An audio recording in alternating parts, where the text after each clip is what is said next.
अस्सलामुअलैकुम। आज के इस लेक्चर में हम क्रोमेटोग्राफी को डिस्कस करेंगे। क्रोमेटोग्राफी क्या होती है और क्रोमेटोग्राफी को किस तरह से इस्तेमाल किया जाता है technique to isolate the component of solution में या सेल में। तो स्टार्ट करते हैं क्रोमेटोग्राफी। देखें, ये बात हम सब जानते हैं कि जो प्लांट के पास लीव्स होते हैं तो उन सब के अलग अलग कलर्स होते हैं।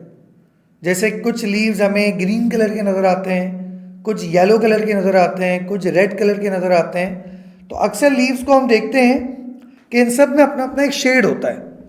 और कुछ लीव्स तो ऐसे होते हैं जो शुरू में अलग कलर के होते हैं, बाद में अलग कलर के हो जाते हैं, उसके बाद अलग कलर के हो जाते हैं। तो ये जो लीव्स के अंदर डिफरेंट कलर्स होते हैं या किसी भी चीज़ के अंदर जो कलर पैटर्न होता है, कलर्स होते हैं, किसी भी मिक्सचर में अगर हम हमारी आँख को देखें तो हमारी आई के अंदर भी हमें अलग अलग पैटर्न्स, अलग अलग कलर्स नज़र आते हैं, अलग अलग पिगमेंट्स नज़र आते हैं। इस तरह से दुनिया की हर चीज़ के अंदर कुछ ना कुछ कलर ज़रूर हैं।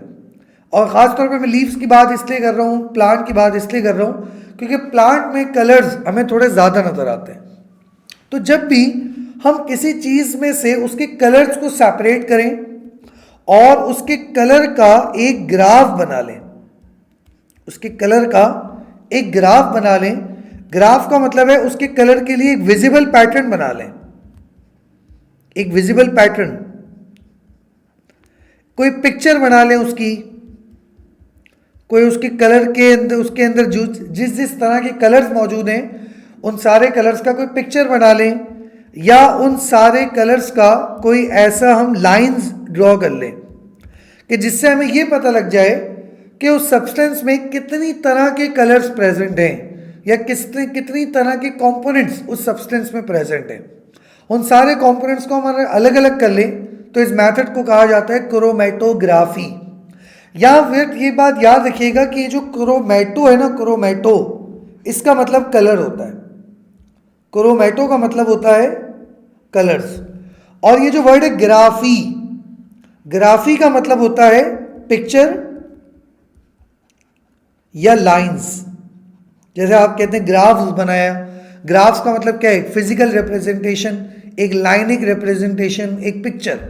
तो जब आप किसी चीज़ के अंदर, किसी मिक्सचर के अंदर या किसी भी सब्सटेंस में जो अलग अलग तरह के कलर्स प्रेजेंट हैं, अगर आप उन कलर्स का कोई ग्राफ बना लें, कोई पैटर्न बना लें, तो आमतौर पे उस ग्राफ या पैटर्न बनाने को क्रोमेटोग्राफी कहते हैं।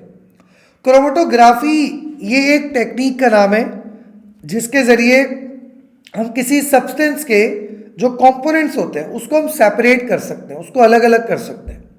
तो क्रोमेटोग्राफी असल में क्या होता है कि क्रोमेटोग्राफी ये एक टेक्निक होती है जिसको हम इस्तेमाल करते हैं। कोई भी मिक्सचर हो, कोई भी सॉल्यूशन हो, कोई भी आइटम हमारे पास हो, कोई सब्सटेंस हो, कोई केमिकल हो, और ये बात हमें पता हो कि उस केमिकल में अलग अलग तरह की चीज़ें हैं और हम चाहते हैं कि उन चीज़ों को सबको अलग अलग कर दें, सेपरेट कर दें।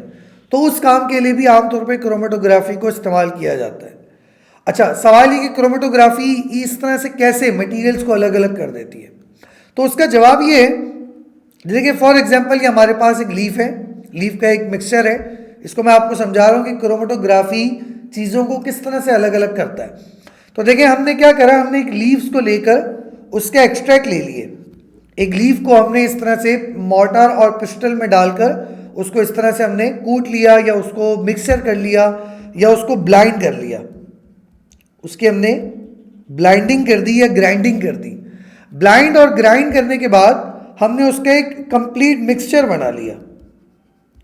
अब ये एक मिक्सचर है, mixture of different component of leaf, mixture of different components of leaves, यानी कि लीव्स के जो डिफरेंट कंपोनेंट्स होते हैं उन सब का एक मिक्सचर हमारे पास इसमें बन जाएगा।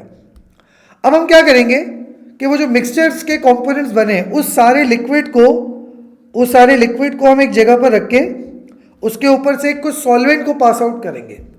एक सॉल्वेंट बनाएंगे हम, ईथर सॉल्वेंट आमतौर पर बनाया जाता है, एक लिक्विड बनाया जाता है, एक सॉल्वेंट होता है, और इस सॉल्वेंट को इस मिक्सचर में से पास आउट करेंगे। अब ये हमारे पास मिक्सचर है और ये हमारे पास सॉल्वेंट है। अब देखें, ये हमने एक पेपर इस्तेमाल किया है, ये हमारे पास एक पेपर होता है, इसको हमने इस्तेमाल किया है क्रोमेटोग्राफी के लिए। अब देखिए पेपर की खासियत क्या होती है कि पेपर लिक्विड को एब्जॉर्ब करता है। तो ये जो पेपर है, ये पेपर भी इस लिक्विड को क्या करेगा, एब्जॉर्ब करेगा, इस लिक्विड को आगे ऊपर तक बढ़ाएगा और ये लिक्विड आहिस्ता आहिस्ता ऊपर बढ़ना शुरू हो जाएगा। यानी कि देखिए जब ये लिक्विड एब्जॉर्ब होगा, जब ये सॉल्वेंट इस पेपर में एब्जॉर्ब होगा तो उसके साथ ये वाला जो मिक्सचर है ये भी इस लिक्विड के साथ साथ ऊपर जाएगा। लेकिन इस लिक्विड के अंदर अलग अलग तरह के कंपोनेंट्स हैं। इस लिक्विड में एक ही तरह की चीज़ नहीं है, इसमें डिफरेंट तरह के आइटम्स हैं। इसमें मॉलिक्यूल्स अलग अलग हैं, हर मॉलिक्यूल का अपना एक शेप होता है, हर मॉलिक्यूल का अपना एक साइज होता है। तो जाहिर सी बात है सारे मॉलिक्यूल एक जितनी रफ्तार से तो ऊपर नहीं जाएंगे, कुछ मॉलिक्यूल बहुत स्लो आगे आगे बढ़ेंगे, कुछ मॉलिक्यूल बहुत स्पीड से आगे जाएंगे। तो उससे क्या होगा, जब मॉलिक्यूल अपनी अपनी स्पीड से आगे बढ़ेंगे तो कुछ मॉलिक्यूल बहुत फास्ट होंगे तो वो ऊपर तक चले जाएंगे, कुछ मॉलिक्यूल जो हैं वो थोड़े स्लो होंगे तो वो सिर्फ यहाँ तक रह जाएंगे, कुछ मॉलिक्यूल होंगे जो थोड़े और फास्ट होंगे तो वो हो सकता है वो यहाँ तक पहुँच जाए, कुछ मॉलिक्यूल ऐसे होंगे जो सिर्फ हो सकता है यहाँ तक पहुँच पाए। तो इससे हमें क्या मिल रहा है, इससे हमें इस पेपर के ऊपर अलग अलग कलर पैटर्न नजर आएंगे। तो ये जो हमें अलग अलग कलर पैटर्न मॉलिक्यूलों की स्पीड की वजह से नजर आ रहे हैं, इससे ये हुआ कि इस सब्सटेंस की वजह से, इस मेथड की वजह से इस मटेरियल के अंदर जितनी तरह के कंपोनेंट्स थे वो सब अलग अलग हो गए, सब सेपरेट हो गए। बस इस मेथड को कहा जाता है क्रोमेटोग्राफी। तो क्रोमेटोग्राफी का जो मकसद है वो ये है कि इसको हम जो मटेरियल होते हैं, जो मिक्सचर के कंपोनेंट्स होते हैं, उसको हम एक पेपर पर के ऊपर से पास आउट करते हैं, उनकी एक तरह से रेसिंग करवाते हैं, उनका कंपटीशन करवाते हैं। अब जाहिर सी बात है सब एक जितना compete तो नहीं कर पाएंगे, सबकी स्पीड एक जैसी नहीं होगी, तो सबकी स्पीड अलग अलग होती है, सबका साइज अलग अलग होता है। तो जिसकी जितनी ज़्यादा स्पीड होगी वो उतना ज़्यादा आगे बढ़ जाएगा, जिसकी कम स्पीड होगी वो पीछे रह जाएगा, जिसकी मीडियम स्पीड होगी वो बीच में आ जाएगा। तो इस तरह से सब अलग अलग हो जाते हैं, सब सेपरेट हो जाते हैं। इस मेथड को कहा जाता है क्रोमेटोग्राफी। तो क्रोमेटोग्राफी का जो टोटल ताल्लुक होता है वो स्पीड से होता है, और स्पीड जो डिपेंड करती है वो मॉलिक्यूल के साइज पर डिपेंड करती है। तो इस टेक्निक को हम इस्तेमाल करते हैं किसी मिक्सचर के कंपोनेंट्स को सेपरेट करने के लिए। तो ये एक टेक्निक है। अब क्या होगा, इसमें हम एक पेपर के ऊपर इस तरह से अलग अलग कलर्स के पैटर्न मिल जाएंगे, और ये पैटर्न हमें हेल्प करते हैं उस चीज़ को स्टडी करने में। हमें पता लग जाता है कि मिक्सचर के कंपोनेंट्स क्या क्या हैं और कौन कौन से हैं। ठीक है, तो क्रोमेटोग्राफी को डिफाइन इस तरह किया जाएगा कि एक ऐसा मेथड होता है कि जिसके ज़रिए it is a technique used for the separating different component of mixture. जैसा कि आप इसमें देख रहे हैं डायग्राम के अंदर, इस वीडियो में आप देख रहे हैं छोटी सी कि किस तरह से वो जो मटेरियल्स हैं वो एक दूसरे से सेपरेट होते जा रहे हैं और अलग अलग एक कलर्स का एक पैटर्न बन रहा है। तो ये जो कलर का पैटर्न है ये डिसाइड कर रहा है कि कौन कौन से कंपोनेंट में, कौन कौन से मिक्सचर में कौन कौन से कंपोनेंट प्रेजेंट है। अच्छा, ये जो टेक्निक है इसमें क्या होता है, different component of mixture travel to the stationary phase. अब ये स्टेशनरी फेज क्या होता है, ये जो कागज़ होता है, इसमें जो पेपर हम इस्तेमाल करते हैं, इस पेपर को कहा जाता है स्टेशनरी फेज। क्योंकि एक स्टेशनरी फेज होता है, एक फेज है जिस पर सारे मॉलिक्यूल एक दूसरे के ऊपर रेस लगाते हैं और एक दूसरे की स्पीड से ट्रैवल करते हैं, अपनी अपनी स्पीड इस्तेमाल करते हैं, अपने अपने साइज़ के हिसाब से अपनी स्पीड को यूज़ करते हैं और एक दूसरे से अलग अलग होते रहते हैं। तो जिस मीडियम पर ये अलग अलग हो रहे हैं उस मीडियम को कहा जाता है स्टेशनरी फेज। तो स्टेशनरी फेज से मुराद होगा कोई कागज़, कोई पेपर, कोई फिल्टर पेपर, कोई भी ऐसा मीडियम जिस पर मॉलिक्यूल्स अलग अलग हो रहे हैं, जिस पर वो अपना पैटर्न बना रहे हैं, उस फेज को स्टेशनरी फेज कहा जाएगा। और इसी तरह से मॉलिक्यूल्स अलग अलग इसलिए हो जाते हैं क्योंकि इसकी स्पीड अलग अलग होती है, और जो मॉलिक्यूलों की स्पीड होती है वो डिपेंड करती है उनके साइज़ पर। तो चूँकि सबका साइज़ अलग अलग होता है तो उनकी स्पीड भी अलग अलग होगी। जब स्पीड अलग अलग होती है तो फिर वो एक दूसरे से सेपरेट हो जाते हैं। अच्छा, क्रोमेटोग्राफी में जो सबसे ज़्यादा जो मेथड इस्तेमाल किया जाता है वो ये है पेपर क्रोमेटोग्राफी, जो आप इस वक्त देख रहे हैं पेपर क्रोमेटोग्राफी। लेकिन इसका सिर्फ यही वाला मेथड नहीं है, इसके बहुत सारे मेथड्स होते हैं। इसमें अलग अलग टाइप्स होती हैं, जैसे कि क्रोमेटोग्राफी की अलग अलग टाइप्स में, जैसे सबसे पहले जो इस्तेमाल होती है ज़्यादा वो पेपर क्रोमेटोग्राफी है। उसके अलावा इसमें थिन लेयर क्रोमेटोग्राफी भी होती है, गैस क्रोमेटोग्राफी होती है, हाई परफॉर्मेंस लिक्विड क्रोमेटोग्राफी होती है। तो ये अलग अलग टाइप्स की क्रोमेटोग्राफीज हैं जिसको हम अलग अलग टेक्निक्स में, अलग अलग लेबॉर्ट्रीज में, अलग अलग चीज़ों के लिए इस्तेमाल करते हैं। तो हमारे पास जो ज़्यादातर अभी आप लोग जो इस लेवल में हैं, जब आप लोग इंटरमीडिएट लेवल में हैं तो उस लेवल में आकर हम लोग ज़्यादातर क्रोमेटोग्राफी का जो मेथड जो सबसे ज़्यादा इस्तेमाल किया जाता है वो है पेपर क्रोमेटोग्राफी। ये सबसे ज़्यादा यूज़ होने वाला, यानी कि अगर एक मैं कहूँ कि एक लीव्स के कंपोनेंट को अलग करना है, लीव्स के कंपोनेंट को सेपरेट करना है, तो आप पेपर क्रोमेटोग्राफी को इस्तेमाल करेंगे। तो सबसे ज़्यादा आमतौर पर बायोलॉजी के अंदर जो ग्राफी सबसे ज़्यादा इस्तेमाल होती है, जो क्रोमेटोग्राफी सबसे ज़्यादा यूज़ होती है, तो वो है पेपर क्रोमेटोग्राफी।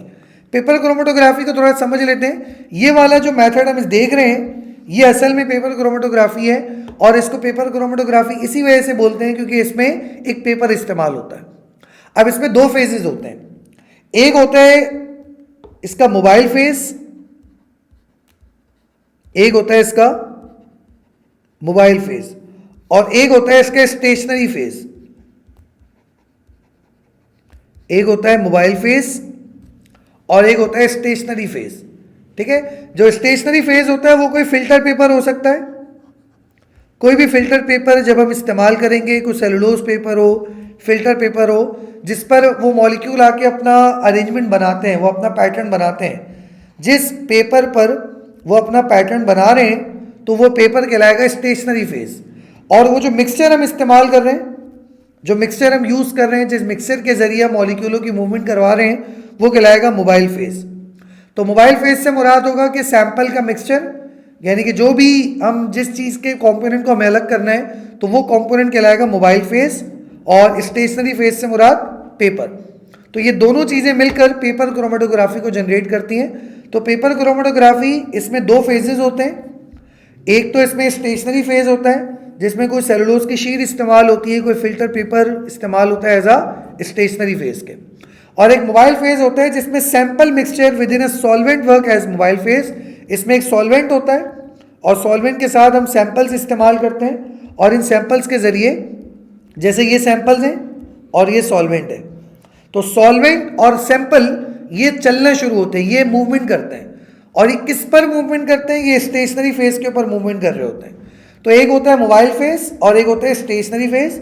तो ये दोनों फेजेस मिलकर पेपर क्रोमेटोग्राफी को बनाते हैं। तो आज के लेक्चर में हमने क्रोमेटोग्राफी को डिस्कस किया, पेपर क्रोमेटोग्राफी को डिस्कस किया, पेपर क्रोमेटोग्राफी कैसे काम करता है, पेपर क्रोमेटोग्राफी में क्या टेक्निक होती है, तो ये हमने इसको डिस्कस किया है। तो इंशाल्लाह उम्मीद है कि आपको ये समझ में आएगा। अगले लेक्चर में आपके साथ नए टॉपिक से मुलाकात होगी। अल्लाह हाफिज़।